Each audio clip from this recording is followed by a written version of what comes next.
پتہ ہے کیا؟ جب کوئی شخص آپ کو چھوڑ دے تو اس کا یہ مطلب نہیں ہوتا کہ دنیا ختم ہو گئی ہے، زندگی ختم ہو گئی ہے اور اب آگے جینا ہی نہیں ہے۔ پتہ ہے کیا؟ جب ساری دنیا منہ پھیر لیتی ہے نا، تو اس وقت بھی اللہ آپ کے ساتھ ہوتا ہے۔ تو اس لیے اپنے لیے نہیں تو اللہ کے لیے تو یہ زندگی جینی ہی ہے نا۔ زندگی ختم تو نہیں ہوئی، کیوں نہیں سمجھتے؟ اللہ نے وقت مقرر کر رکھا ہے ہر چیز کا۔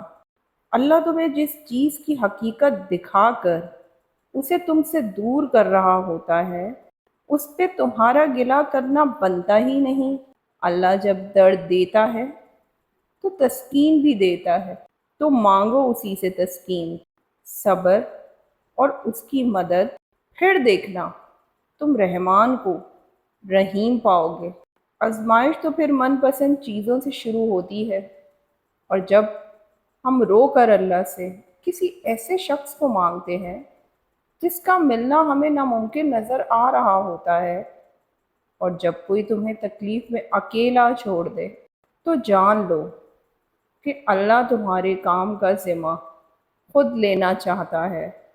اور قرآن میں تو خود اللہ یہ فرماتا ہے، اور تمہاری حمایت اور مدد کے لیے اللہ ہی کافی ہے۔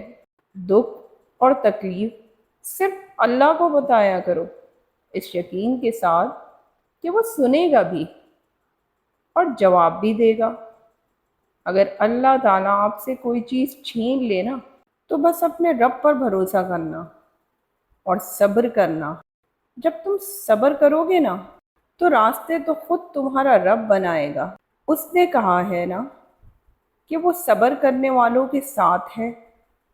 تو جب رب ساتھ ہے تو اس سے زیادہ خوشی کی بات، حوصلے کی بات تمہارے لیے کیا ہو سکتی ہے؟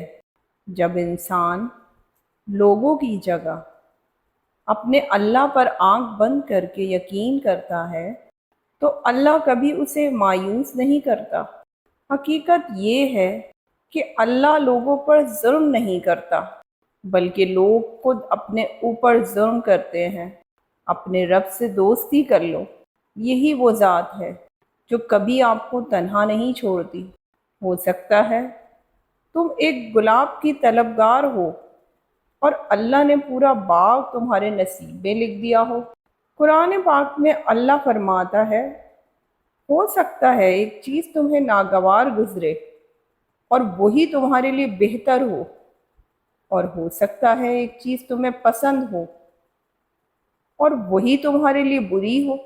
بے شک اللہ جانتا ہے، تم نہیں جانتے۔ تو جب اللہ تعالیٰ آپ کی زندگی سے کوئی چیز یا کوئی شخص چھین لے، تو بس اللہ تعالیٰ پر یقین رکھنا، کیونکہ ایک دن اللہ تعالیٰ آپ کو اس سے بھی بہتر چیز عطا کرے گا۔ اور یہ بات انسان نہیں جانتا، بلکہ یہ بات تو اللہ جانتا ہے۔ اور سب کچھ اللہ کے سپرد کر دو، اور جس معاملے کو ہم اللہ کے سپرد کر دیتے ہیں، اس پر بار بار سوچنا بھی ایمان کی کمزوری ہے۔ جب تم اس کی چاہت کو اپنی چاہت بنا لیتے ہو، تو وہ بھی تمہاری چاہت کے لیے کون فرما دیتا ہے۔